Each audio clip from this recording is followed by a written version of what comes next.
Bonjour à tous, c'est mieux avec le micro allumé. Je suis Cédric Morel-Guillou, je suis directeur du pôle TESS et je tiens à vous remercier d'être présent pour cette conférence intitulée ORESM 21. David Menga vous expliquera pourquoi ORESM 21, pour savoir tout ce qu'on ne sait pas encore sur blockchain, hein, vous savez, cette manière intelligente de sécuriser des transactions et qui n'a notamment permis de créer le Bitcoin. Donc aujourd'hui une série d'intervenants, des intervenants qui seront présents avec nous, d'autres à distance. Alors croisons le doigt pour que l'expérience de téléconférence via Skype soit de qualité. Hier soir elle l'était, voilà, donc croisons le doigt. Et cette conférence est également broadcastée sur Internet, donc je salue ceux qui nous regardent à distance. Donc nos conférenciers, donc David Menga, et merci David d'avoir impulsé cette idée, ce thème, et puis une grosse organisation aux côtés de Valentin Lecaillé. Nous allons accueillir Pierre Loisa de Premium, Stéphane Tual de Ethereum, Tony Smith de Reextreme. Voilà, et surtout, n'hésitez pas à poser des questions. Nous sommes tous ici pour comprendre, pour apprendre. Donc soyons dynamiques dans nos questions et merci encore d'être présent. Merci beaucoup Cédric. Je m'appelle David Menga, je suis le coordinateur Internet des objets et M2M du pôle TESS. Alors la question que vous pouvez vous poser légitimement, c'est pourquoi l'Internet des objets, en quoi c'est lié à blockchain? En quoi pourquoi OREM 21? Il y a beaucoup de questions. Je vais essayer d'y répondre. Alors l'Internet des objets, c'est quelque chose qui est en train d'exploser. On le voit tous. Hein. On l'a vu au CES avec la Smart Home, le Smart Building, la Smart City. Ces objets communicants, il y en aura beaucoup. On parle de 50 milliards. Mais si vous pensez 50 milliards d'objets, moi qui viens du monde de l'énergie, c'est aussi 50 milliards de piles. Donc il y aura des problèmes, et d'énormes problèmes à résoudre. Mais il y aura aussi, allez, ce même nombre au carré presque de transactions possibles. Donc imaginez comment vous allez traiter toutes ces transactions, comment vous allez les sécuriser. Hein, le pôle TESS, le pôle des transactions électroniques sécurisées appliquées à l'Internet des objets, là il monte en échelle. Et donc tout cela, ça s'appuie sur un seul mot. Ce mot, c'est la confiance. Et pour parler de la confiance, Nicolas Orem est l'interlocuteur privilégié. Alors, pourquoi? Reprenons l'histoire. Alors, j'espère que... Tout vient de la monnaie. La monnaie, c'est vraiment le support de la confiance. Et avant la monnaie, c'était le roi qui incarnait la confiance dans la monnaie. Là, ici, vous voyez Philippe Auguste. Philippe Auguste, c'est un roi qui, bon, lui, il a résolu le problème de la dette française. Il a tué les créanciers, les Templiers à l'époque. C'était les gens les plus riches de l'époque. Mais seulement, le roi, il avait l'habitude de tricher. Il tuait les créanciers, mais aussi, il manipulait la monnaie. Il manipulait surtout la loi. Qui connaît la loi dans la pièce? La loi, le bon à loi. La loi, c'est la quantité de métal précieux qui est présent dans la monnaie. Et il avait l'habitude, le roi, de truquer tout ça, comme ça l'arrangeait. Et évidemment, à la fin, les marchands ne savaient plus quelle était la vraie valeur de la monnaie. Et donc les systèmes économiques s'écroulaient les uns après les autres. Il y avait des déficits, des crises, crise après crise. Et puis, jusqu'à ce qu'un individu disent stop. Ce n'est pas le roi, ce n'est pas au roi de régir la monnaie. C'est au peuple des marchands de s'approprier la monnaie. Et cet homme s'appelait Nicolas Orem. Nicolas Orem est un esprit éclairé du XIVe siècle. Nicolas Orem, en 1360, a écrit le traité des monnaies, où il dit que la monnaie n'est pas l'apanage du prince, mais plutôt du peuple des marchands. Et il a supervisé, pour le roi Charles V, la création d'une monnaie que vous connaissez tous, qui s'appelle le franc. Et pourquoi le franc s'appelle le franc? Pour une raison simple. C'est pas parce que le franc, c'est la monnaie des Français. Le franc, c'est surtout une monnaie qui ne ment pas. Hein? C'est une monnaie qui est honnête. Elle est honnête parce que le prince s'engage à ne pas la manipuler. Il s'engage à ne pas manipuler la loi. Et c'est ce qu'a fait Charles V en suivant les conseils de Nicolas Oren. Et il a eu raison.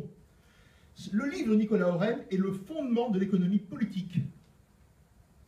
Et donc vous allez dire, bah, si ce n'est pas le roi qui est, comment dire, l'instrument de la confiance, qui représente la confiance dans la monnaie, qui maintenant la représente? Ben maintenant, c'est la Banque centrale. Et la Banque centrale, évidemment, c'est toujours ce n'est plus un roi, mais c'est une institution. On a vu que la Banque centrale européenne est séparée des gouvernements, hein, donc ils ont suivi quelque part les recommandations de Nicolas Oren, hein, mais il y a encore quelques problèmes qui demeurent. Il faut avoir confiance dans la Banque centrale européenne. Tout comme maintenant, il y a d'autres monnaies qui se créent. Et ces monnaies, elles viennent par ces gens-là, le fameux GAFA, hein, Google, Amazon, Facebook et Apple, et d'autres, eBay. Tous ces gens-là se disent tiers de confiance.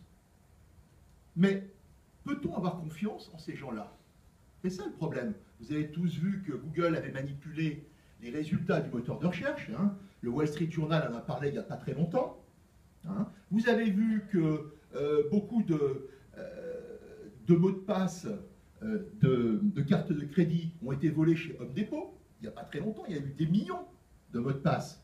La sécurité n'est pas un problème, je dirais, c'est un problème majeur dans les transactions. Et c'est un problème majeur dans l'Internet des objets. Imaginez que votre frigo serve de zombie pour des attaques, en fait, soit utilisé à votre insu pour faire autre chose que ce qu'il a l'habitude de faire, et vous aurez vraiment un nouveau paysage. Imaginez que votre voiture soit hackée, ben vous vous direz, vous voyez un peu les perspectives, on n'a pas les perspectives terribles que cela pose. Alors si on veut aller plus loin et se dire, si on n'a pas confiance dans une institution, si on n'a pas confiance dans le roi, dans la banque centrale, en qui peut-on avoir confiance? Blockchain a apporté une réponse. Vous pouvez avoir confiance dans les théorèmes mathématiques. C'est les cryptologues qui nous l'ont dit. Mais pas n'importe lesquels, évidemment. Hein. Et ils ont mis en œuvre une application, justement, de cette confiance. Cette application s'appelle Bitcoin et qui utilise cette technologie blockchain. Blockchain, qu'est-ce que c'est? C'est une sorte de livre de compte qui est décentralisé. Vous savez, le fameux ledger, hein, le registre, le fameux registre que tiennent les comptables. Hein. Je vous rappelle que la comptabilité à double entrée a été inventée au XVe siècle, aussi par un moine franciscain. Hein. Alors son nom, alors je l'ai, hein, c'est Luca Paciolo de San Sepolcro. Et c'était comme Nicolas Oren, un franciscain. Et c'est la comptabilité à double entrée qui a permis l'explosion des échanges en Europe. Vous voyez quand même que tout est lié. Alors, pour démarrer la journée, donc j'ai demandé, pour montrer un petit peu la première application de cette technologie blockchain, hein, qui est une technologie disruptive qui s'appelle Trustless, qui n'a pas besoin de tiers de confiance, nous avons demandé à Pierre Noisat, hein, qui est patron de la société Pemium plutôt, d'expliquer le Bitcoin et pourquoi le Bitcoin est important dans notre société moderne. Pierre? Merci David. Merci David, bonjour à tous. Merci d'être présents nombreux ce matin pour entendre parler de cette technologie. Je me présente en tant que effectivement cofondateur de Pemium. Je vais attraper la télécommande. Voilà. Et je vais me mettre au bon endroit.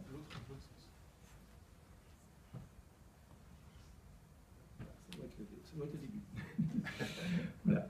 Donc je suis cofondateur de Paynium et aussi développeur, je dirais, à temps partiel. Et aussi cofondateur de l'association Bitcoin France. Donc aujourd'hui, je suis autant au titre de Paynium que de l'association, au sens de partager avec vous une expérience de cette technologie. Paynium, ça a démarré en 2011. Bitcoin, comme vous le savez, ça a démarré un peu avant, en 2009. Mais ce qui est sûr, c'est qu'on est tous encore en phase d'apprentissage. Si je peux partager avec vous quelque chose aujourd'hui, c'est une expérience pratique de Bitcoin. C'est-à-dire que c'est une technologie que j'utilise tous les jours depuis 4 ans, donc je peux en parler avec une expérience pratique. Je vous engage si vous l'avez. Alors il y a peut-être combien de personnes dans cette salle qui ont fait des transactions Bitcoin déjà? Juste pour avoir une petite idée, d'accord. Si vous voulez appréhender cette techno, je dirais que c'est beaucoup plus facile quand on l'a essayé. Le conseil que je peux vous donner, c'est essayer avec une petite somme. Vous pouvez faire 10 euros, ça suffira. Et à partir de ce moment-là, il y a beaucoup de choses qui s'éclairent. Tant qu'on n'a pas fait ce qu'on appellerait le parcours client et l'expérience utilisateur, ça reste un peu abstrait, comme toute nouvelle technologie. À cet égard, c'est très semblable à l'email. Quand l'email est arrivé, vous en parliez autour de vous, les gens vous regardaient avec des yeux ronds, ils disaient il y a le fax, il y a le téléphone, pourquoi je ne me servirais jamais d'un truc comme ça? C'était à peu près les réactions que vous aviez à l'époque, des années 90, quand vous parliez de l'email. Et puis quand les gens ont commencé à l'utiliser, pour l'email, ça s'est passé surtout en entreprise, c'est devenu une évidence et aujourd'hui, c'est ce que vous savez. Donc, Bitcoin, c'est pas très différent à cet égard. Voilà. Donc je vais parler de l'Internet des transactions, parce que c'est une façon d'en parler, il y a plein d'autres façons d'en parler. En général, les économistes, qui se trouvent être souvent des salariés des banques, au passage, ou des profs dans des facultés qui forment de futurs banquiers, donc il y a une sorte de un petit problème d'indépendance ou de conflit d'intérêts. Quand ils en parlent, ils vous disent que c'est une monnaie virtuelle. Je vais vous présenter une monnaie virtuelle avant de commencer de parler de Bitcoin, une monnaie virtuelle que vous connaissez bien. Et une des questions aussi qui vient et qui est traitée par les économistes, c'est la création monétaire. Donc on nous explique que c'est une monnaie virtuelle parce qu'il n'y a pas une banque centrale derrière. C'est le genre de choses qu'on entend. Donc je vais commencer par un petit rappel sur la création monétaire d'une autre monnaie virtuelle que Bitcoin. Et au fil de la présentation, on parlera de la création monétaire. Alors c'est vrai que la création monétaire, c'est une question. En l'occurrence, et la notion de monnaie, c'est une question intéressante. David en a parlé un petit peu dans son introduction. En fait, nous, chez Paynium, et vous le verrez dans ma présentation, c'est d'abord un réseau Bitcoin. Avant d'être une monnaie, ça sera peut-être une monnaie dans quelques années. Mais aujourd'hui, c'est un réseau qui fonctionne et qui sert de réseau de paiement. C'est une alternative à des réseaux de paiement existants que vous utilisez aujourd'hui, donc Visa, Mastercard, les virements bancaires, etc., le cash. Tout ça sont des réseaux de paiement, des moyens de paiement, et Bitcoin s'offre comme une alternative à ces réseaux. Mais pour rester 2 secondes sur la création monétaire, parce que c'est souvent une question qui revient, on va parler d'une création monétaire avec une monnaie virtuelle que vous connaissez bien, qui est l'euro. Donc l'euro, c'est une monnaie virtuelle comme Bitcoin, puisque en fait, elle est créée ex nihilo, mais à partir, différemment de Bitcoin, je vous expliquerai pour Bitcoin comment ça marche, mais parce que c'est créé par l'émission d'un crédit. Donc un crédit, ça marche comment? Avant le crédit, il n'y a rien du côté, dans les comptes de la banque, ni du côté de M. Durand, qui est l'emprunteur. Il n'y a rien qui concerne M. Durand. C'est un nouveau client même, M. Durand de la banque, qui vient chercher un prêt à la banque. Donc l'image d'Épinal, c'est le banquier va chercher dans l'arrière-boutique un paquet d'euros qui correspond à 10 000 euros pour créditer le compte de M. Durand. Mais en fait, ça ne se passe pas comme ça. Le banquier, tout ce qu'il fait, c'est ce qu'on appelle un jeu d'écriture. Il va écrire d'un côté sur le compte de M. Durand 10 000 euros. Donc maintenant, la banque doit 10 000 euros à M. Durand, puisque c'est sur son compte. C'est donc le déblocage du prêt. Et puis de l'autre côté, à son actif, la banque va mettre un prêt à M. Durand. Donc maintenant, M. Durand me doit 10 000 euros. Donc par un tour de magie, on a créé 10 000 euros à partir de rien, puisque on a juste écrit entré 2 écritures, c'est ce qu'on appelle un T-account, un compte en T, à 2 entrées. Donc on a créé 10 000 euros. À côté de M. Durand, donc pareil, les comptes restent équilibrés. J'ai maintenant 10 000 euros sur un compte à la banque, mais j'ai signé un contrat, 10 000 euros. Alors c'est une création ex nihilo. Les économistes s'accordent à dire que c'est une création ex nihilo, quand même. Ils ne peuvent pas dire le contraire. Mais on peut dire qu'il y a quand même quelque chose. Il y a la promesse de rembourser. Il y a une promesse de remboursement de M. Durand. Donc c'est ex nihilo, mais en même temps, il y a quelque chose en face. Et il y a une capture de la promesse par la banque. En fait, donc, de ce point de vue-là, on peut voir le verre à moitié vide ou à moitié plein. Mais ce qui est sûr, c'est que c'est une création que tout le monde s'accorde à dire ex nihilo. Donc ça met en perspective le mot de monnaie virtuelle que vous entendez souvent attribué à Bitcoin. Bitcoin, si c'est une monnaie virtuelle, c'est comme l'euro. Je pense que c'est mieux de parler de monnaie numérique dans le cas de Bitcoin parce que, effectivement, c'est venu du domaine du numérique. Alors, au passage, notons la différence entre un prêt bancaire et un prêt entre particuliers. Dans le prêt entre particuliers, vous avez les 10 000 € existent avant le prêt, sur le compte du prêteur. C'est ça la grande différence entre un prêt bancaire et un prêt entre particuliers. Donc, dans le cas d'un prêt entre particuliers, on peut comprendre la mécanique des intérêts, puisque vous allez transférer quelque chose que vous avez à quelqu'un, vous allez donner ce qu'on appelle la jouissance des 10 000 € à quelqu'un d'autre pendant un certain temps. C'est un différé de jouissance, comme disent les juristes. Donc c'est d'une certaine manière une justification pour des intérêts, ce qu'on appellerait le loyer de l'argent. Dans le cas d'un prêt bancaire, c'est beaucoup moins clair. Parce que le loyer de l'argent, quand il y a une création ex nihilo, on peut se demander d'où il vient, qu'il y ait des intérêts, qu'il y ait des assurances, ça peut se comprendre, qu'il y ait des frais de dossier, ça peut se comprendre. Par contre, les intérêts sur le prêt bancaire, c'est une question qui est pour moi relativement ouverte. Voilà, donc ça c'est juste un rappel de comment fonctionne l'euro, très top level, très schématiquement, parce que si on parle de Bitcoin, sans mettre en perspective dans quel contexte arrive Bitcoin, c'est un petit peu déroutant. Donc je préfère en général parler un petit peu de l'euro avant de parler de Bitcoin. Parce que si l'euro était un système parfait, sans défaut, qui n'avait pas de crise, David l'a rappelé, les crises monétaires, c'est quelque chose qui jalonne l'histoire, qui a plutôt tendance à s'accélérer, à devenir plus fréquente d'ailleurs depuis 300 ans, mais passons, ce n'est pas le sujet. Donc s'il y avait un système parfait, effectivement, on pourrait se demander à quoi va servir Bitcoin. Mais bon, Bitcoin arrive dans ce contexte avec des caractéristiques très différentes, et je vais essayer de vous les expliquer rapidement. Donc la première chose qu'il faut comprendre, c'est que Bitcoin, c'est du cash sur Internet. Avant l'invention de Bitcoin, on ne pouvait pas payer en cash sur Internet. On ne pouvait utiliser que, on va dire, un virement ou une carte bancaire, un moyen de paiement qui va prendre sur un compte bancaire de l'argent. C'est ce qu'on appelle un pool payment. Je tire de l'argent sur un compte. Que ce soit une transaction carte ou une transaction sur un compte, par virement. Donc, dans le cas de Bitcoin, on va faire un push payment. On va envoyer un message de transaction, on va le propager sur un réseau, et ça a un caractère irréversible, puisqu'il vient s'inscrire après dans un ledger qui ne peut pas être manipulé. Ça, je vais l'expliquer rapidement. Donc, on est dans une logique de cash, de paiement en cash, qui n'existait pas avant. Donc, Bitcoin, ça correspond à une invention, puisque ce qui caractérise une invention, c'est je peux faire maintenant quelque chose que je ne pouvais pas faire avant. Donc, c'est ça qui est distinctif. C'est là où il ne faut pas confondre innovation et amélioration, je dirais. Là, on est plutôt dans l'innovation ou la disruption, c'est pour employer des mots un petit peu galvaudés à mon avis. Mon révolution étant peut-être lui encore plus galvaudé. Voilà, donc les trois caractéristiques de Bitcoin, je les ai essayé de les résumer ici, c'est math-based, c'est-à-dire qu'il n'y a pas de gouvernance, on va dire, politique. On n'est pas dans une approche politique d'un système, puisque la gouvernance est mathématique. Shared ledger, c'est-à-dire que c'est un livre de compte partagé, fondamentalement c'est ça ce que c'est Bitcoin. Et c'est un réseau peer-to-peer, peer-to-peer signifiant que sur ce réseau, aucun serveur n'a un avantage par conception. Vous pouvez avoir un avantage parce que vous devenez gros, parce que vous avez un bon service qui fait que votre position sur le réseau s'est augmentée. Pensez au réseau email avec Google et Microsoft sur le réseau email qui sont assez dominants. Pour autant, sur le réseau email, vous pouvez aussi, qui est un réseau peer-to-peer, vous pouvez aussi avoir votre serveur de messagerie et vous ferez fonctionnellement la même chose. Donc c'est pareil pour Bitcoin, vous pouvez être un nœud du réseau, un relais du réseau, et être actif pour votre propre compte sur ce réseau. C'est ce qui caractérise un réseau peer-to-peer. Ça ne veut pas dire évidemment que vous serez d'égal à égal avec une grosse société qui se mettra dessus, évidemment.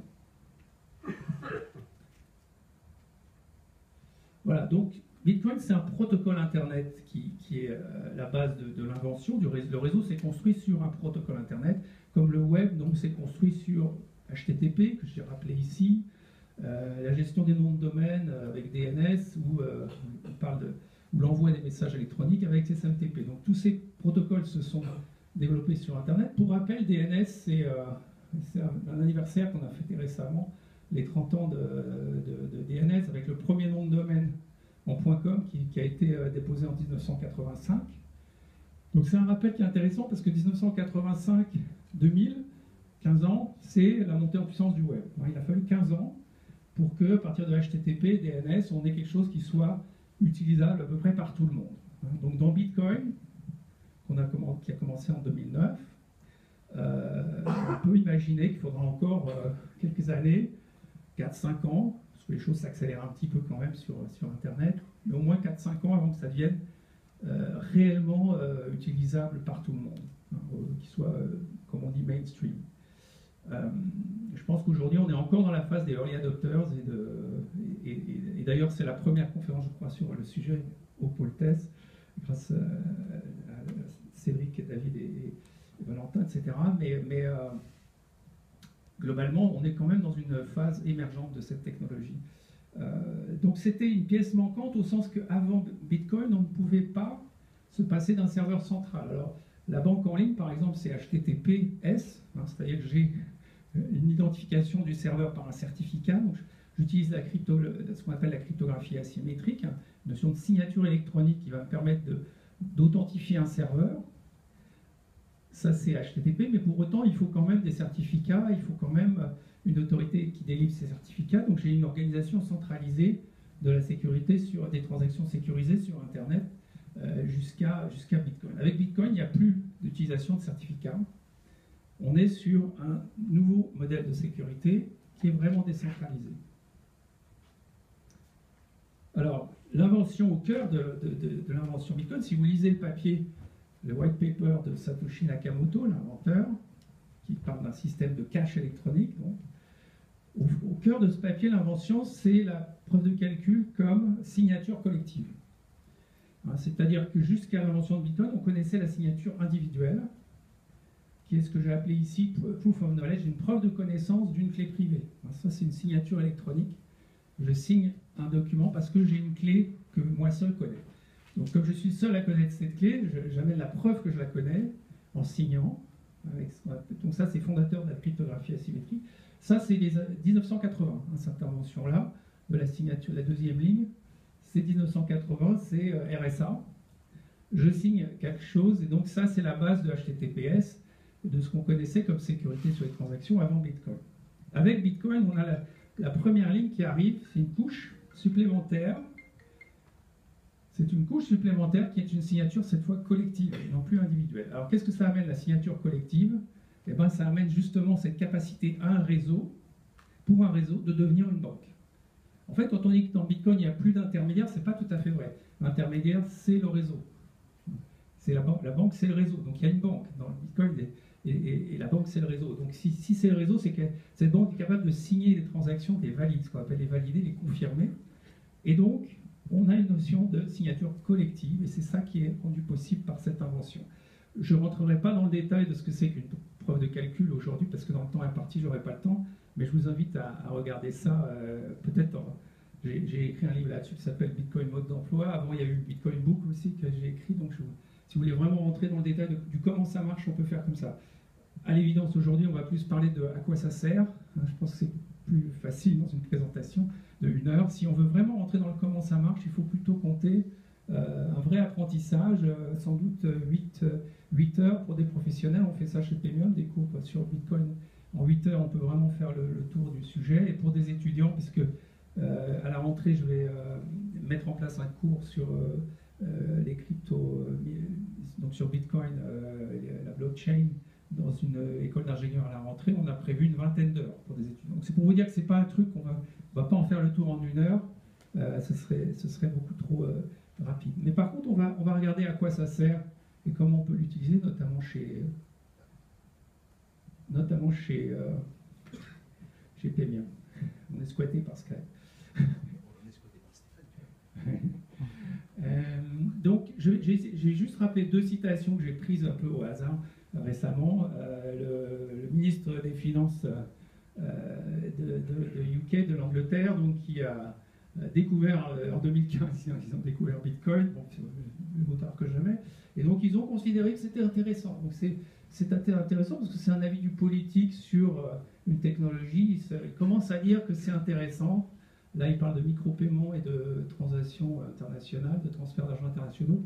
Mais bon, donc on voit que les lignes commencent à bouger sur la perception. Après le tir de barrage des lobbies, on voit que les esprits s'éclairent, notamment au niveau des politiques.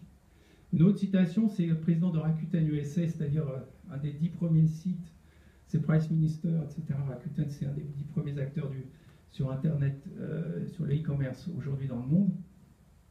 Et donc ils ont déployé aux USA, en tout cas, Bitcoin comme moyen de paiement. Et lui aussi parle donc de security, privacy et convenience. Ce qui est intéressant d'ailleurs, je vais parler de privacy parce que c'est un sujet important en ce moment, je pense, parler de GAFA. Donc c'est la protection des données, l'usage des données, c'est quelque chose d'extrêmement intéressant comme sujet. Mais security and convenience, c'est quelque chose qui sont indissociables, hein, évidemment. On ne parle jamais de sécurité dans l'absolu. La sécurité, c'est toujours un compromis entre la sécurité et la praticité. Donc, dans le cas de Bitcoin, on améliore beaucoup en ce moment-là. C'est le choix, disons, optimal de ce compromis entre la sécurité et la praticité.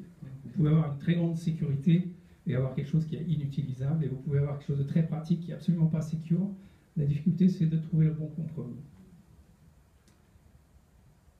Alors, pour parler de la technologie Bitcoin, j'ai 3 slides sur la technologie. Après, on va être sur le service et des choses plus amusantes. Mais si vous voulez commencer à apprendre comment fonctionne Bitcoin, commencez par les transactions. Commencez pas par les blocs et la preuve de calcul.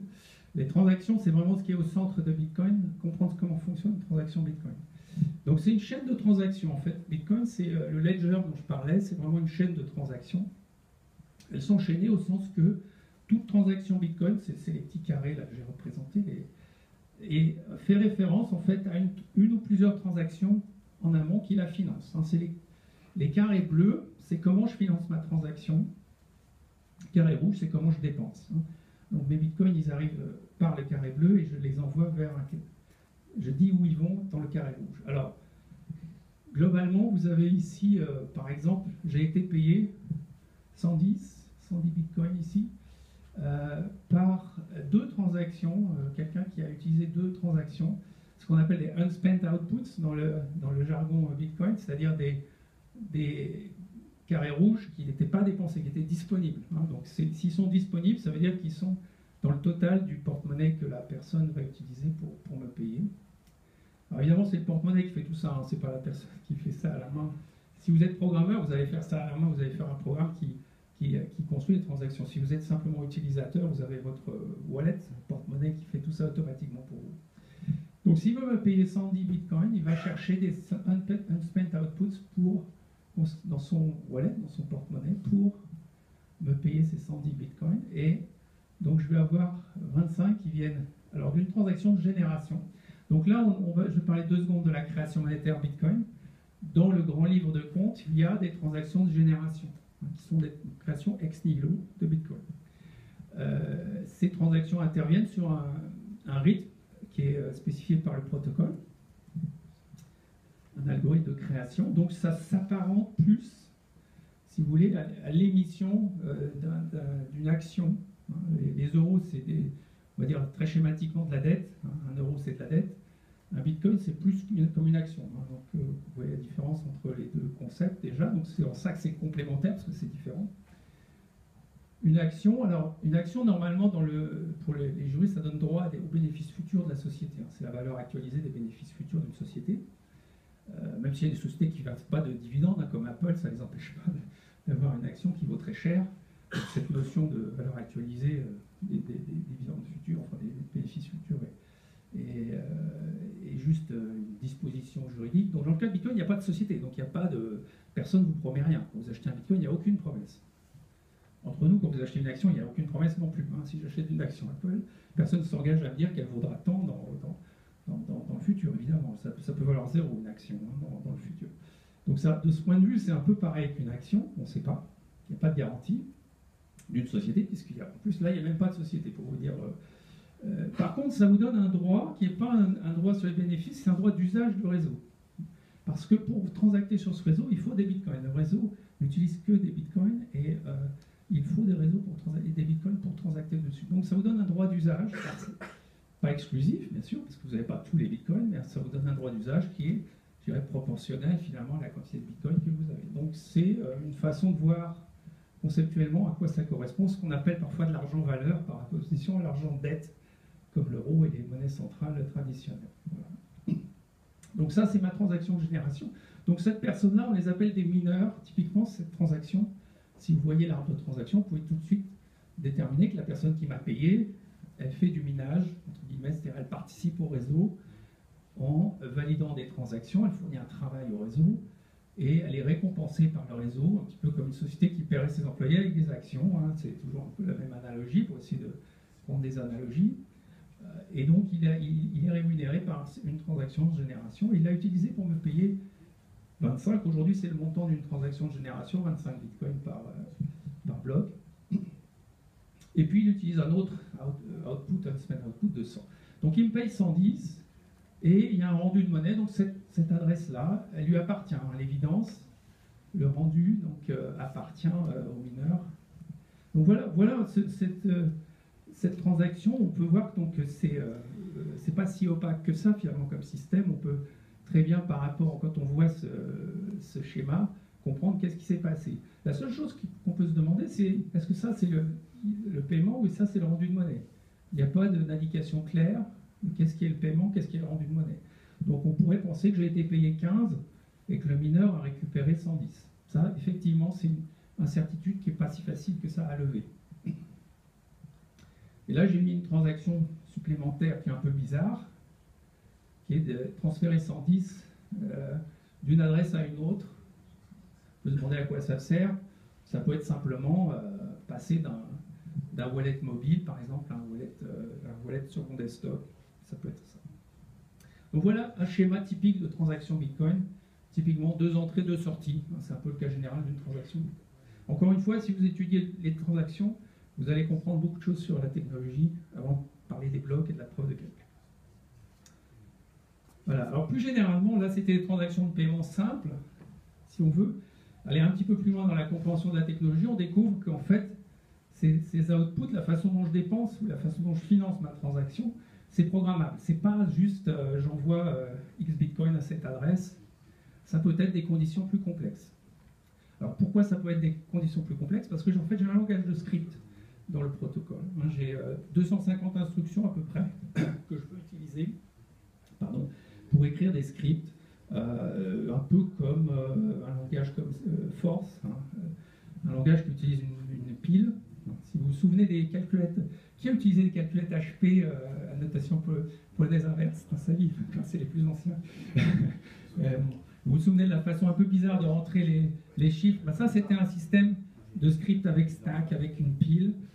Et c'est le même principe qui est repris dans le langage de script Bitcoin. Voilà. Il faut que je me mette au bon endroit. Alors, pour vous donner un exemple, voilà le script le plus simple que vous pouvez trouver avec le langage Bitcoin. C'est je paye une clé publique. Ça, c'est typiquement une transaction qui va payer un mineur. Une transaction de génération typiquement est construite sur ce thème. Donc le script d'output ne peut pas être plus simple. J'ai une clé publique et une opération check signature. Ça, c'est une des 250 instructions du langage de script. Et en input, mon script ne peut pas être plus simple, c'est juste une signature. Donc là, je peux pas faire plus simple, je commence par le plus simple. Après, on peut évidemment raffiner les choses et notamment faire du multi-signature. Là, le script va être un petit peu plus compliqué, pas beaucoup plus, mais je vais avoir des choses intéressantes avec la notion de multi-signature. En gros, une transaction pour laquelle il me faudra amener plusieurs signatures pour la dépenser. Donc ça, c'est un concept extrêmement intéressant pour la sécurité. Ça veut dire que, par exemple, je peux avoir notamment un tiers de confiance. On dit souvent Bitcoin, ça élimine les tiers de confiance. Pas du tout. Ça vous donne le choix d'être sans ou avec le tiers de confiance. C'est tout à fait différent. Bitcoin vous donne l'optionnalité. Bitcoin vous donne une liberté supplémentaire, mais ne vous enlève pas ce que vous pouviez faire avant. Donc, en particulier, le tiers de confiance, si vous voulez l'utiliser, vous pouvez l'utiliser avec Bitcoin, bien entendu. Contrairement à ce que vous lisez là encore parfois dans certains articles. Donc Bitcoin vous donne cette flexibilité, transaction standard simple comme celle-là ou transaction multisignature. Je peux aussi avoir des conditions extérieures, par exemple déclencher un paiement si, je ne sais pas moi, il fait la météo est de telle température quelque part dans le monde, ou tel cours, le cours du dollar a dépassé je ne sais pas quel prix aujourd'hui, bah, hop, je déclenche un paiement parce que je suis capable d'amener cette condition. Alors dans ce cas, c'est typiquement un usage de multisignature parce que je vais mettre des capteurs de cette variable, par exemple cours du dollar. Je vais mettre des capteurs sur Internet de cette valeur du dollar. Donc je vais demander à plusieurs de ces capteurs de signer ma transaction. Donc là, on commence à rejoindre la notion d'Internet des objets, puisque effectivement, Bitcoin, c'est l'instrument idéal dans l'univers de l'Internet des objets quand vous voulez, par exemple, que des capteurs payent des applications, ou l'inverse. Donc ça va permettre de financer des capteurs, de créer des nouveaux modèles économiques dans l'Internet des objets, parce que je suis capable d'automatiser des transactions. Donc ça, c'est un concept que IBM a bien compris, puisqu'ils viennent de sortir un papier sur le sujet. Alors, réflexe traditionnel d'une grosse société devant une technologie libre comme Bitcoin, c'est on va faire notre truc, on va prendre la technologie blockchain, mais on va faire un truc IBM. Ça, c'est réflexe classique de la grosse société. On a connu ça avec le web, on a connu ça avec le email. Le web, c'était, si vous vous souvenez à l'époque, c'était AOL. Ils avaient ce qu'on appelait à l'époque un walled garden. Donc, ils allaient sélectionner les contenus, donc on allait voir toutes des bonnes choses chez eux. Et donc, il fallait prendre leur navigateur et vous étiez dans l'univers d'AOL. Bon, ça a duré 3 ans, ils ont perdu beaucoup d'argent, puis après, ils sont sur le web comme tout le monde. Donc, je pense que IBM va faire ce chemin, comme dans tout. C'est l'histoire qui se répète, c'est pas grave. On va les laisser. Enfin, ils ont fait déjà un grand pas, c'est de reconnaître le mérite de cette techno et de dire, bah, oui, ça va servir dans l'univers des objets, dans l'Internet des objets. Je sais pas comment je suis au niveau du temps. Donc voilà, c'était mes slides techniques. Donc vous voyez, j'ai été vraiment light ce matin. Après, dans les questions, si vous voulez qu'on détaille des choses, je le ferai avec plaisir. Je pourrais en parler des heures. Mais là, le sujet, c'est plutôt qu'est-ce qu'on fait avec cette techno. L'Internet des objets, je ne sais pas le sujet que j'ai choisi aujourd'hui. Je vais parler plutôt de Bitcoin en tant que réseau de paiement. Parce que déjà, comme Bitcoin, ça fait très bien quelque chose. Et son succès, je crois, vient de là. C'est que ça fait une chose et ça la fait très bien, c'est les transactions de paiement. Donc, à partir du moment où on peut faire du paiement, on a déjà une application extrêmement efficace. Après, on peut parler de plein d'autres applis, et je crois que c'est un vrai sujet, et on va l'aborder aussi ce matin. Mais moi, je vais parler du paiement, parce que chez Paymium, c'est ce qu'on fait, comme notre nom l'indique, on s'est spécialisé sur ce secteur. Donc, on a développé, au-delà de... En fait, on a construit sur une première application, la première application fondatrice de Paymium, qui est une place de marché d'échange. Donc, ce qu'on appelle une bourse d'échange, Bitcoin, euro, Bitcoin. Donc une bourse, ça fonctionne sur un principe très simple, c'est celui de toutes les bourses, que ce soit des actions ou d'autres valeurs, c'est un carnet d'ordre. Donc ça, ce que vous avez sur cette partie, côté droit pour vous. Des acheteurs et des vendeurs, chacun pose des ordres. Ça, ce sont typiquement des ordres limites. C'est-à-dire en tant qu'acheteur, je veux acheter à ce prix-là au maximum. Et en tant que vendeur, je veux vendre, par exemple, le meilleur vendeur, 250 au minimum. Et donc le rôle de la place de marché, c'est de faire ce qu'on appelle du matching. On a ce qu'on appelle un matching engine qui va automatiquement exécuter les ordres d'achat contre les ordres de vente en temps réel, ce qu'on appelle du spot trading. Et on donne comme ça une liquidité au Bitcoin sur Internet. C'est-à-dire qu'à tout moment, j'ai un taux de change, entre guillemets, qui s'établit entre l'offre et la demande. Alors, il y a des gens qui font de l'arbitrage, comme on n'est pas les seuls dans le monde à faire ça. Il y a des gens qui font de l'arbitrage entre Paymium et d'autres places de marché, ce qui fait que le cours est à peu près homogène. Il y a des petits écarts qui peuvent être liés à des conditions particulières, réglementaires ou autres, mais globalement, vous avez un cours qui est assez homogène sur la planète. Donc qu'est-ce que ça permet de faire, cette place de marché? Pour nous, c'était la pierre angulaire pour construire une offre de paiement, utiliser le réseau comme un réseau de paiement. Puisque maintenant, je peux placer pas seulement des ordres limites, mais des ordres qu'on appelle au marché, donc market orders. Donc un ordre au marché, c'est pas un ordre limite comme ceux que je vois ici dans le carnet d'ordre, c'est un ordre où je dis je veux acheter les bitcoins à ce prix moyen et donc je vais exécuter l'ordre d'achat. Alors là, c'est vendre des bitcoins, donc je vais exécuter l'ordre de vente à ce prix, mais sur mon carnet d'ordre. Donc je vais effectivement, quelque part, assécher les ordres là, qui qui sont ici et je vais les exécuter. Donc je vais vendre des bitcoins, mais peut-être dans des conditions un peu moins optimales que si j'essayais de le faire avec des ordres limites, mais finalement, le bénéfice que j'ai avec ça, c'est que c'est immédiat. Ça s'exécute immédiatement. Comment c'est calculé le prix moyen? Alors le prix moyen, ça pour le coup, c'est nous qui l'établissons, sur la base de notre carnet d'ordre. Donc nous l'établissons sur la base de notre carnet d'ordre. Et s'il ne vous plaît pas, à la limite, vous revenez à ce moment-là au cours limite. Si vous dites que c'est trop cher ou pas assez cher. Si je mets 10 bitcoins à vendre, je ne vais pas les vendre au... C'est un prix moyen estimé. Effectivement, ça va varier en fonction du montant. Je vends les 3 premiers à ce prix-là. Voilà. Et les suivants, non. Plus vous allez demander un montant élevé, et plus effectivement, a priori, les conditions vont être un peu moins bonnes, parce que vous allez taper dans le carnet d'ordre de plus en plus profondément. Donc si je veux en vendre 10, il faut que je mette un prix qui est moins favorable en fait. Alors ça, c'est notre sauce, ça c'est notre application qui va le calculer. Ils ne sont pas vendus après. C'est-à-dire que l'ordre reste pending et puis... Non, non, pas un ordre au marché, il s'exécute. L'ordre au marché, c'est notre algorithme qui l'exécute. Donc, par rapport au carnet d'ordre, l'ordre qui peut rester pending, c'est un ordre limite ici. Bon, je ne vais pas passer trop de temps sur la différence entre les deux, parce que tout le monde ici n'a peut-être pas utilisé des places pour acheter et vendre des actions. Mais en gros, le principe, c'est quand on a une place de marché, on peut mettre en place ce type d'ordre et du coup, proposer une offre de paiement. Alors, concrètement, ça, c'est côté, je dirais, back-office. Pour l'acheteur que nous sommes, potentiellement, il faut un portefeuille, un porte-monnaie. Ce serait plutôt un porte-monnaie d'ailleurs, dans le cas de Bitcoin. Donc il y a une dizaine au moins de porte-monnaies sur l'App Store. Et puis il y en a sur Android, donc je vous en ai montré 3. Celui-là, c'est un qu'on a mis en ligne nous-mêmes dans l'App Store. Mais il y a déjà un pléthore d'offres en matière de porte-monnaie. Donc la première chose, c'est d'avoir éventuellement un wallet comme ça, qui a des bitcoins. Donc vous achetez des bitcoins chez Premium ou chez d'autres, et puis vous les transférez ensuite sur votre mobile pour faire vos achats. C'est un peu comme aller au distributeur de billets et mettre les billets dans son porte-monnaie pour aller faire des achats en ville. C'est un peu le même principe, sauf que maintenant on peut le faire sur Internet. Donc si on a un peu de temps, je pourrais faire une petite démo avec un de ces wallets. Alors pour les marchands, qu'est-ce que ça signifie? Ça signifie donc, grâce au market order que j'ai montré, on garantit au marchand la conversion en euros au prix qu'il souhaite. S'il vend un article à 20 euros, il reçoit 20 euros. Il y a 0% de commission, donc ça ne coûte rien au marchand. Comment c'est possible? C'est parce que nous, sur la place de marché, on va gagner un petit peu sur la transaction, donc ordre au marché, heureusement, parce que sinon on n'aurait pas de business model.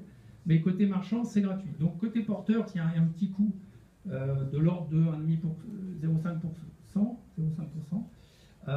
Côté shopper, mais c'est pareil que quand vous allez chercher du cash, ça vous coûte un peu. Vous avez parfois des frais de retrait au DAB, il y a le temps que vous passez pour aller chercher des billets au DAB. Donc de toute façon, il y a un coût quand on paye en cash qui est très minime, mais qu'on accepte parce que il y a aussi la praticité derrière qu'on a.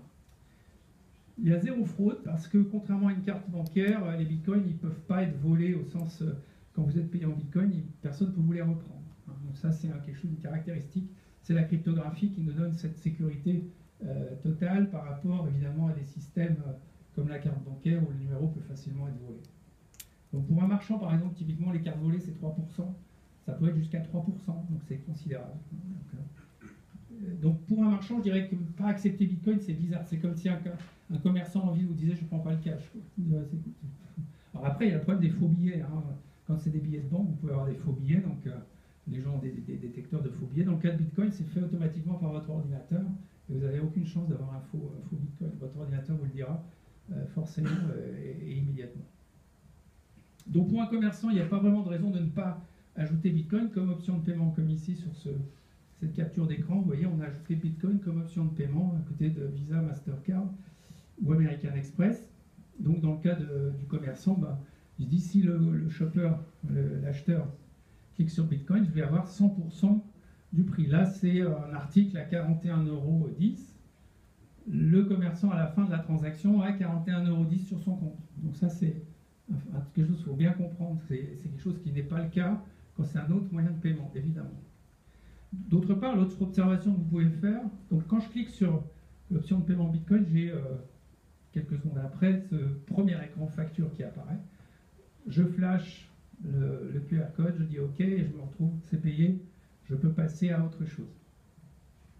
Donc c'est comparer ça aux multiples étapes qu'il faut franchir dans le cas d'un paiement en carte bancaire. Parce que là, en plus, mon wallet peut envoyer mon adresse de livraison en marchant dans la même transaction. Donc je n'ai même pas besoin de ressaisir mon adresse de livraison. Je peux choisir dans mon wallet.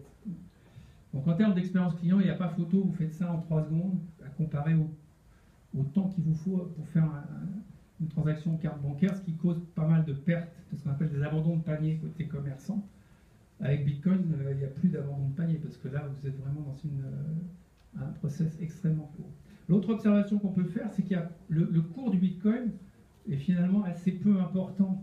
C'est pas les gens parlent beaucoup du cours, mais en fait, en tant que réseau de paiement, pour nous, c'est irrelevant. Ça n'a aucune espèce d'incidence sur la capacité du réseau à traiter une transaction, puisque de toute façon, elle est débouclée en quelques secondes. Donc la variation du cours sur ces quelques secondes, on la maîtrise, il n'y a pas de souci. Statistiquement, sur une année, je vous garantis qu'il n'y a pas de souci. Il y a des jours où il y a un peu plus de volatilité que d'autres, mais globalement, il n'y a aucun souci pour utiliser le réseau Bitcoin comme réseau de paiement, malgré cette soi-disant volatilité qui serait tellement problématique. Elle ne l'est pas en pratique. Là encore, c'est que la pratique qui nous enseigne ça, c'est pas la théorie, effectivement. En théorie, on ne sait pas.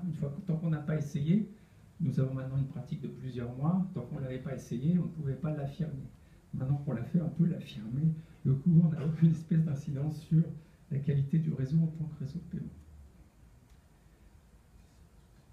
Alors, la version, ça c'était la version, je dirais, corporate. La version blogueur ou petit site de e-commerce, c'est plutôt ça, c'est un bouton de paiement. Je l'ai fait sur mon blog, donc si je vous fais une démo, je vous le ferai avec un bouton de paiement, mais c'est exactement la même chose, parce que je n'ai pas envie d'acheter des choses sur un site aujourd'hui. Mais sinon, c'est la même chose. J'ai une facture qui me propose de payer donc un montant. Alors là, c'est 15 €, donc à la fin, je reçois 15 €.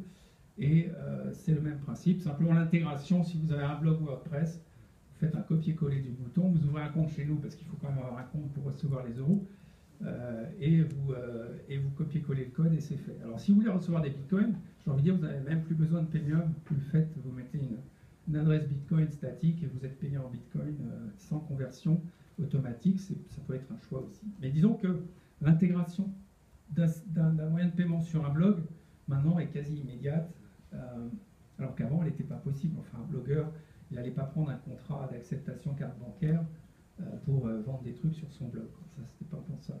Donc là encore, des nouveaux business models.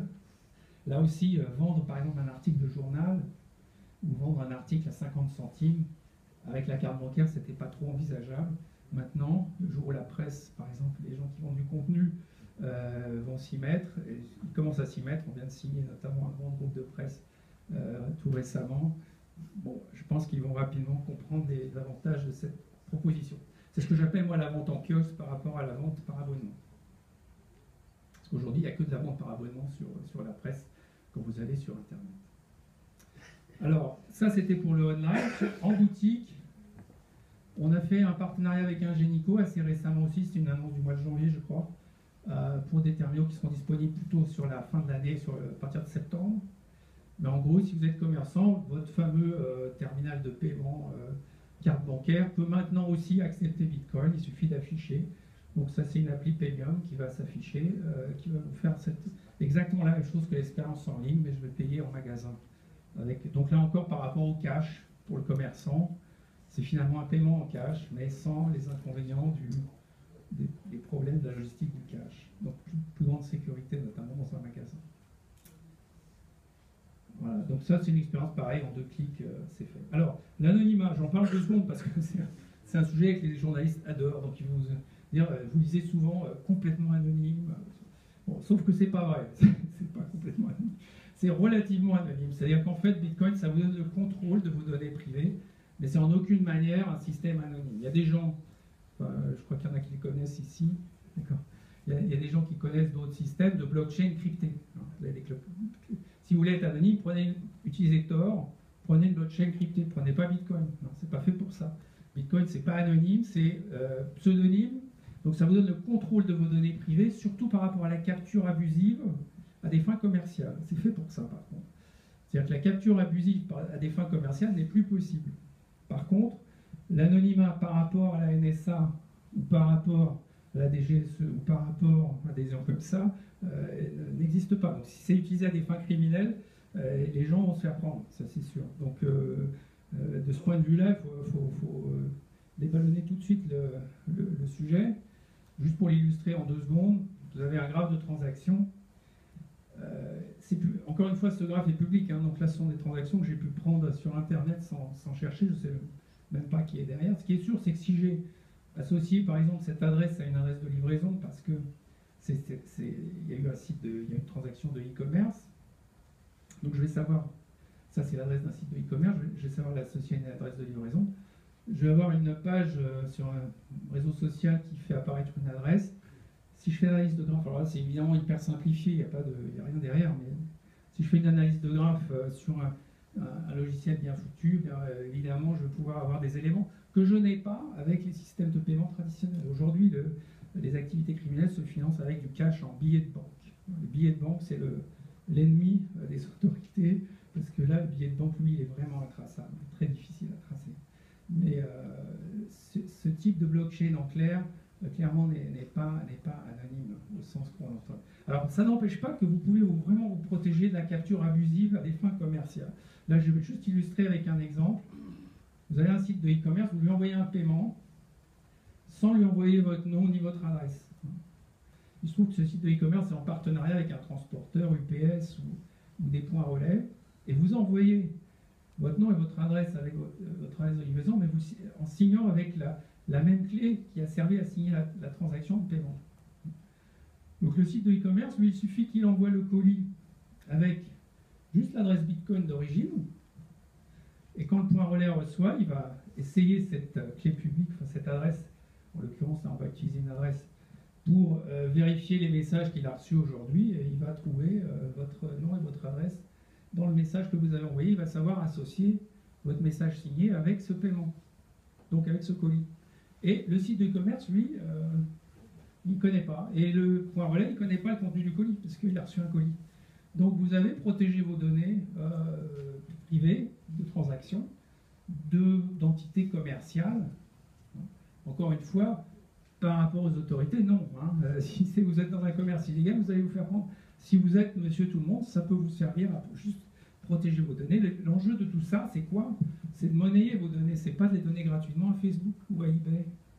Donc un jour, avec Bitcoin, vous serez capable de monnayer vos données parce que vous en avez le contrôle. C'est ça l'enjeu de Bitcoin. Donc ça aussi, mon travail, c'est d'essayer de faire comprendre ces enjeux.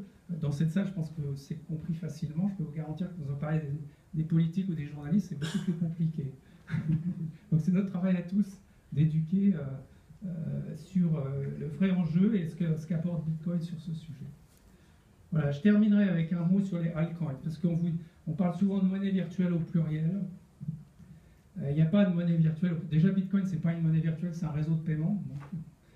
Et quand on parle des crypto-monnaies, déjà l'euro, c'est une crypto-monnaie, parce que ça utilise la cryptographie aussi. Donc, je ne vois pas très bien ce que c'est qu'une crypto-monnaie, mais surtout, il y a des projets. Ce sont des projets alternatifs, c'est pour ça qu'on les appelle des altcoins. Je crois qu'il y a Ethereum qui va parler, qui n'est pas lancé, hein, mais qui va parler après moi. Bon, Bitcoin, ça a déjà 6 ans. Donc il est évident que ces projets qui se lancent vont devoir faire leurs preuves en termes de sécurité, notamment. Bitcoin est passé par des attaques. C'est très très difficile d'écrire du code secure. Donc tout ça, c'est des projets à long terme. Hein.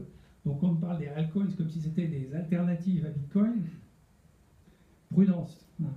Ma recommandation, c'est juste prudence. Regardez dans quoi vous mettez les pieds. Ce sont souvent des projets relativement récents, souvent promus par des gens qui sont plutôt des marketeurs, hein, et méfiance par rapport à ces alternatives. D'autant plus qu'il y a des mécanismes pour faire ces projets de manière beaucoup plus secure et moins, je dirais, gaspilleuse d'énergie, qui sont les sidechains. C'est-à-dire je vais utiliser un mécanisme assez complexe que je ne vais pas décrire ici, parce qu'il faut connaître SPV, plein de choses un peu pointues sur la technologie Bitcoin, mais si vous voulez approfondir, je le ferai avec plaisir une autre fois. Simplement pour dire que, beware, si c'est des altcoins, regardez bien dans quoi vous mettez les pieds. Je ne crois pas, moi, à la pérennité. De même que le web ne s'est pas développé avec X versions, il n'y a pas 2 web aujourd'hui, il n'y en a qu'un. Je pense que Bitcoin va être la pierre d'angle sur laquelle on peut construire plein d'applications. Donc, essayons de ne pas confuser le marché et les gens, surtout avec des notions un petit peu bizarres, notamment la preuve d'enjeu, c'est-à-dire la proof of stake, qui est un truc très bizarre par rapport à la proof of work. On a une preuve théorique que ça ne peut pas marcher en termes de sécurité dans le long terme. Donc faites attention à ces gens qui vous vendent des solutions miracles comme proof of stake. J'ai écrit là-dessus, c'est pas mon sujet ce matin, mais voilà, c'était juste un mot d'avertissement. Alors Ethereum, pour faire la transition, je ne sais pas s'il parle après, c'est un projet intéressant, mais il n'est pas lancé, donc très ambitieux, qui est plus une décentralisation du web, mais le web étant déjà un système décentralisé, c'est une couche de décentralisation supplémentaire, que je rapprochais de Namecoin, qui est une couche de décentralisation sur DNS, qui est déjà un peu décentralisée aussi. Donc, on est vraiment dans des choses un peu pointues.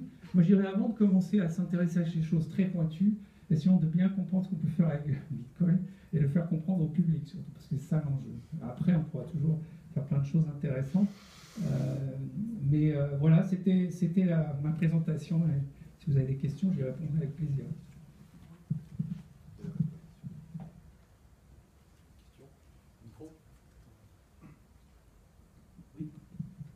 En deux mots, pouvez-vous nous décrire les avantages et inconvénients d'un wallet premium versus un wallet sur mon PC? Alors, le wallet, honnêtement, c'est pas du tout notre business model. Pour nous, c'est plutôt un coût qu'un profit, parce qu'il n'y a pas de business model pour le wallet, puisque en gros, c'est un open source, hein, le wallet qu'on a. On fait zéro profit dessus. C'est plutôt une utility, si vous voulez, le wallet. Donc, je ne vendrai pas, notre wallet n'est pas meilleur qu'un autre wallet, etc. C'est basé sur le même principe qu'Electrum, notre wallet mobile. Il est basé sur Bread Wallet, qui est lui-même un Ma question était wallet dans votre infra, c'est-à-dire quel intérêt et inconvénient de mettre mes bitcoins sur mon PC et de les laisser sur vos serveurs? Je comprends mieux votre question. Alors, notre service n'est pas un service de wallet. C'est-à-dire que sur Paymium, quand vous avez un compte Paymium, vous ne faites pas des retraits immédiats pour payer. Parce que les retraits immédiats en bitcoin sur un serveur hébergé, ça pose des tas de problèmes de sécurité qui, à mon avis, ne sont pas gérables. La seule chose qu'on peut dire aux gens, c'est tant que vous laissez vos bitcoins chez nous, ils sont sécures. On est en cold storage, dans des coffres de banque, etc. Donc on est super sécure. Par contre, dès que vous les sortez, ils sont moins sécures. C'est comme quand vous allez à la banque au distributeur de billets. Hein. Donc vous n'allez pas sortir une grosse somme pour la mettre sur votre mobile, par exemple. Vous allez sortir, je sais pas moi, 100 € sur votre mobile. Mais ne faites pas plus, quoi. Sur un mobile, il ne faut pas sortir plus. Parce que ce n'est pas un environnement sécure, donc c'est comme votre portefeuille que vous portez dans votre veste, vous n'attendez pas à vous trimballer avec 10 000 € dans votre veste, quoi. Donc j'ai envie de dire, votre mobile c'est pareil, ne trimballez pas 10 000 € dans votre mobile. Même si vous perdez votre mobile, vous pouvez récupérer les sous, c'est pas la question de la perte du mobile, c'est la question de la sécurité de la clé privée dans le mobile. Donc pour répondre à votre question, la différence, donc c'est comme votre coffre de banque et votre portefeuille physique. C'est exactement la même analogie. Votre compte bancaire, votre portefeuille physique, vous le trimballez sur votre mobile vraiment que ce qui vous sert à payer vos achats de la journée. Voilà. C'est ça le principe. Si on vous dit autre chose, c'est bizarre. Si des gens vous promettent, si vous voulez, une grande sécurité sur un wallet physique, c'est un peu bizarre.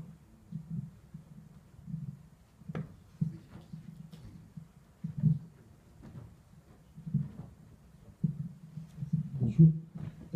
J'ai bien compris que vous avez bien vendu du côté Bitcoin, côté commerçant, donc pas de charge, pas de transaction. Côté utilisateur, pour moi, il y a deux choses. Il y a de la volatilité, puisqu'en fait, si je stocke, comme moi, la volatilité, ça peut m'impacter. Et si je comprends, je vais payer des fees au moment où j'achète mes bitcoins et au moment aussi où je vais acheter des biens, quoi.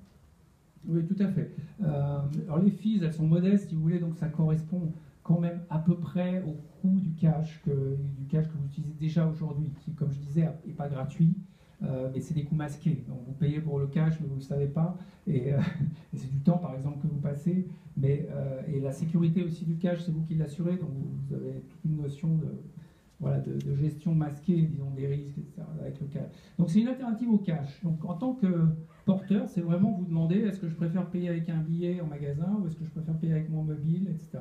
C'est un choix de praticité. Après, il peut y avoir un choix plus militant, qui est de dire c'est un truc qui est disruptif par rapport à des moyens de paiement traditionnels je ne suis pas d'accord avec l'éthique de la finance de la banque aujourd'hui. C'est une manière de dire, de voter, si vous voulez, pour dire je veux que ça change. Pour moi, à titre personnel, c'est mon choix personnel. Je me suis intéressé à cette technologie parce que je la trouve extrêmement intéressante en tant qu'ingénieur, mais en tant que citoyen, je trouve aussi un intérêt d'exprimer un désaccord avec un certain nombre de fonctionnements, notamment de l'argent dette. Donc ça, c'est le choix du citoyen. Donc j'ai envie de dire, c'est un choix citoyen et un choix, je dirais, pratique après, qu'on peut discuter à l'infini. Et sur la volatilité, en fait, Alors la volatilité, elle est relative, parce qu'en fait, ça concerne quelques jours par an. La volatilité, en réalité, le cours est assez flat. Nous, on le sait, parce que sur une classe de marché, en fait, on gagne plus quand il y a de la volatilité. Donc on regarde ça d'assez près. Mais c'est assez flat. Malheureusement, c'est pas si volatile que ça. Et quand c'est volatile, j'ai envie de dire, vous pouvez toujours, si vous avez peur de la volatilité, garder des euros. Parce qu'en fait, quand vous voulez dépenser des bitcoins à la volée, vous pouvez convertir l'ordre au marché, vous pouvez le passer dans l'autre sens. Vous achetez des bitcoins pour faire la transaction, donc utilisez vraiment que comme un réseau de paiement. Vous n'êtes pas investi du tout en bitcoin. Et pourtant, vous payez en bitcoin. Donc ça, c'est possible. Donc les gens qui portent la volatilité, c'est plutôt dans une logique d'investissement, qui ont gardé une quantité non négligeable de bitcoin, parce que c'est un investissement. Là, je dirais, c'est le marché des actions, c'est un peu la loterie. Faites vos due diligence, si vous y croyez, comme moi, vous pouvez en avoir. Si vous n'y croyez pas, surtout n'y allez pas, hein. C'est pas obligatoire. Vous pouvez utiliser le réseau sans être investi en bitcoin, évidemment. C'est comme si Visa, enfin on peut utiliser sa carte bancaire sans avoir des actions Visa. Oui, bonjour. Je ne suis pas spécialiste de la sécurité, mais j'ai entendu parler de l'informatique quantique et des algorithmes de crypto. Ce sont ce type d'algo qui est utilisé, ou s'il n'est pas utilisé, en quoi il y a quand même un risque par rapport aux possibilités offertes par l'informatique quantique d'aller beaucoup plus vite sur la détection. Oui, c'est une très bonne question qui revient souvent, parce que les ordinateurs quantiques, c'est un peu comme, je sais pas, la fusion nucléaire ou des trucs comme ça, on en parle depuis longtemps, puis ça a du mal à sortir. Donc il y a des... La coupe du monde de football, il y a 4 ans, je crois, était déjà en crypto quantique. Alors, je vais vous mettre à l'aise. S'il y avait un ordinateur quantique qui fonctionnait pour casser des clés, c'est toute la sécurité informatique du monde entier, pas seulement de Bitcoin, qui serait en cause. Donc le problème va bien au-delà de Bitcoin, évidemment. C'est-à-dire qu'on pourrait rentrer dans tous les serveurs comme on veut et repartir avec ce qu'on veut. Bon, je pense que s'il y en avait un qui marchait, on le saurait. Et ça aurait des grosses conséquences. Par contre, il y a des gens qui essayent, ça c'est sûr, qui mettent beaucoup d'argent. Moi, j'ai lu les papiers théoriques là-dessus. Le moins qu'on puisse dire, c'est que c'est pas très convaincant. Mais il y a des gens qui sont convaincus. Donc je dirais tant mieux, respect, ils font leur truc. Moi, sur le plan théorique, je ne demande pas mieux d'être convaincu, mais je n'ai pas vu le papier fondateur, disons, de ça. Après, vous avez des moyens de vous protéger contre les ordinateurs quantiques, notamment le hash, le fait qu'on utilise non pas des clés publiques directement, mais des hashes qui sont des adresses, qu'on appelle les adresses Bitcoin, qui sont en fait des hashes de clés publiques. Ça, l'ordinateur quantique ne vous aidera pas à retrouver la clé publique. Donc vous ne pourrez pas dépenser les bitcoins. Tant que vous n'avez pas exposé la clé publique avec une transaction sur cette adresse, l'ordinateur quantique ne vous aide aucun secours. Donc ça, il faut aussi comprendre ça. Après, si vous voulez, la crypto, c'est en mouvement. Des upgrades, des forks, on peut très bien les faire dans Bitcoin. On peut très bien changer d'algorithme de cryptage. C'est ce qu'on appelle un hard fork. Comme dans votre navigateur, vous le mettez à jour souvent. Bon, le porte-monnaie Bitcoin peut être mis à jour aussi. Donc voilà, c'est pas la fin du monde, les mises à jour. Aujourd'hui, c'est franchement pas d'actualité. C'est plutôt du 22e siècle. Donc moi j'ai une petite question, c'est concernant les fees. Est-ce qu'ils sont fixes par transaction ou ils sont variables?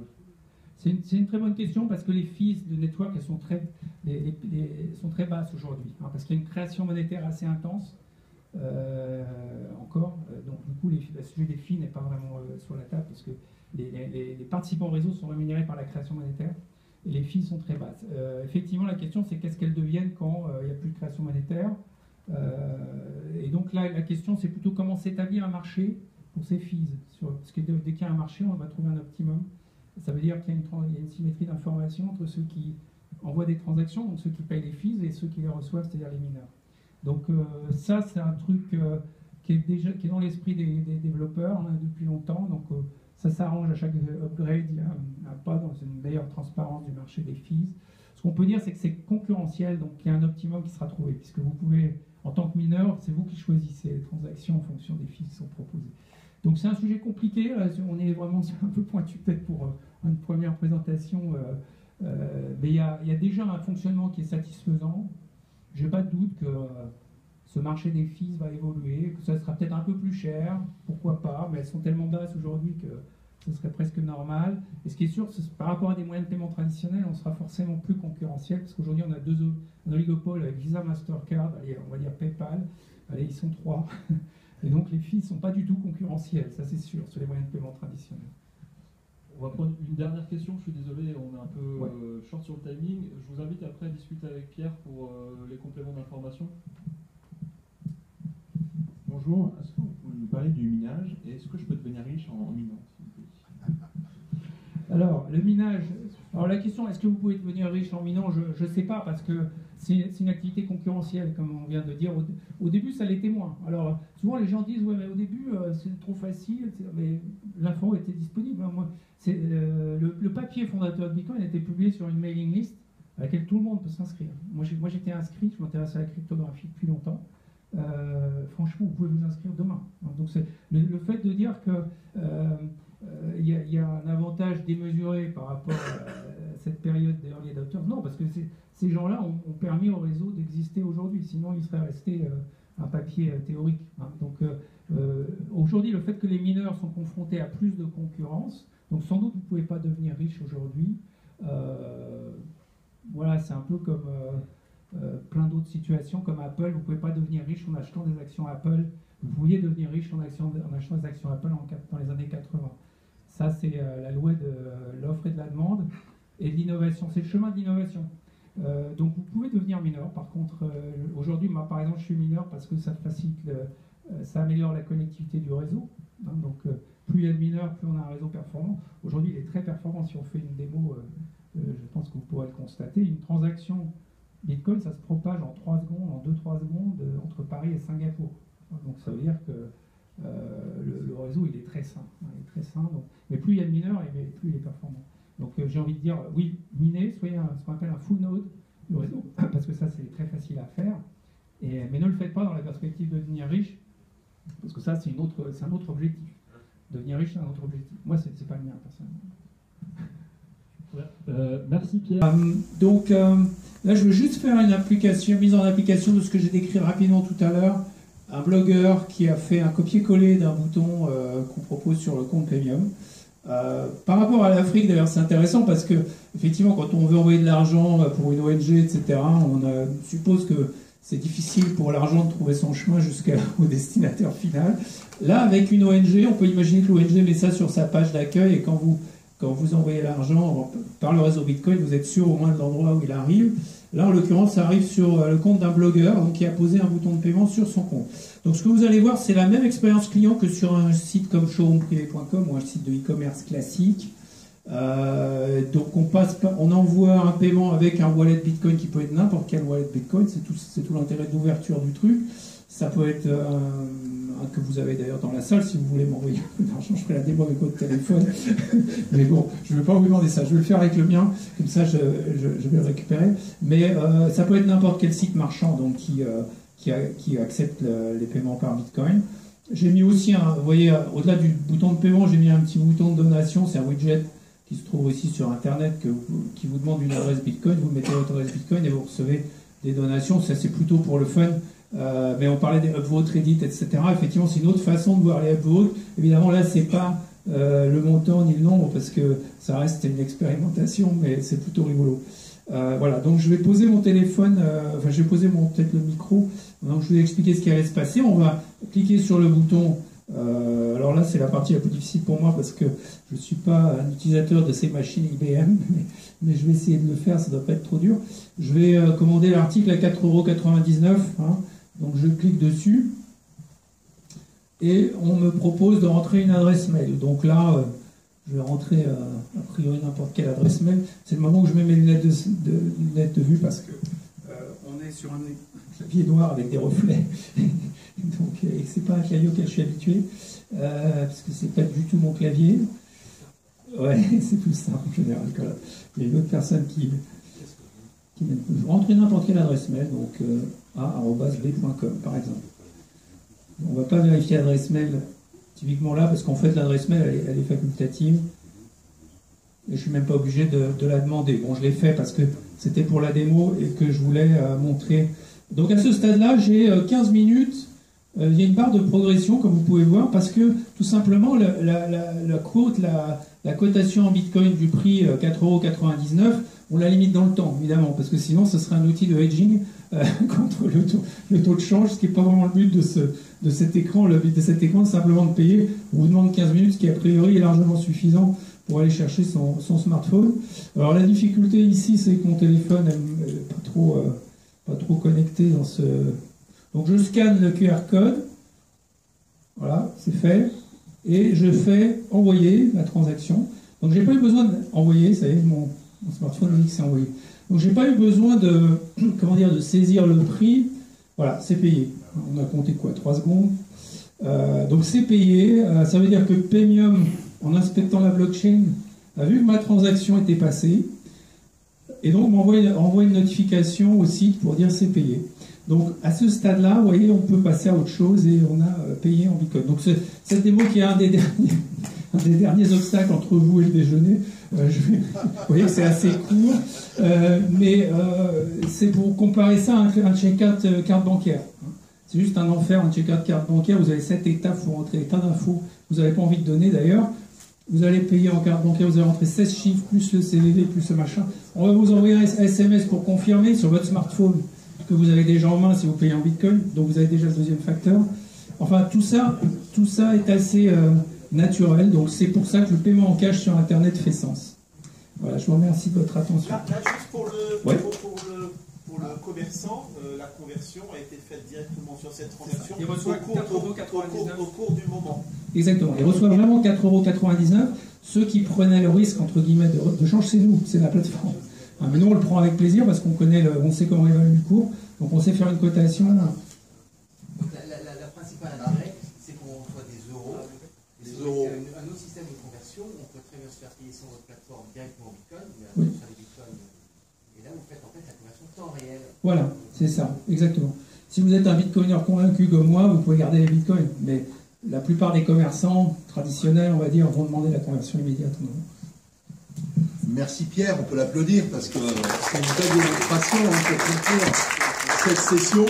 Alors j'espère que cette demi-journée vous a permis d'avoir une vue, elle est incomplète, vous avez bien compris, du phénomène blockchain, car c'est un phénomène, c'est une révolution, et dont on voit à peine les prémices là actuellement.